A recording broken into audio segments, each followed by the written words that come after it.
2027 మార్చి 1 నుంచి జనగణన, దేశవ్యాప్తంగా కులగణన కూడా షెడ్యూల్ను ప్రకటించండి కేంద్ర ప్రభుత్వము. ఈ 2 దశల్లో జరగనున్న జనాభా లెక్కల సేకరణ చేసి దీని ఆధారంగా నియోజకవర్గాల పునర్విభజన, లోక్సభ అసెంబ్లీ నియోజకవర్గాలు పునర్విభజనకు దోహదం చేస్తాయంటండి.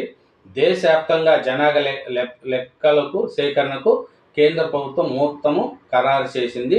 మార్చి 1, 2027 నుంచి దేశంలో 16వ జనగణనను చేపడుతున్నట్లు తెలిపింది.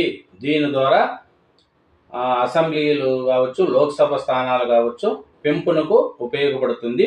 దీని తర్వాతనే అసెంబ్లీ స్థానాలు పెంచుతారన్నట్టు మనకు తెలుస్తుందండి. ఇది 2027 మార్చి 1 నుంచే జనగణన, కులగణన 2 కూడా స్టార్ట్ అవుతున్నాయని కేంద్ర ప్రభుత్వము ప్రకటించింది.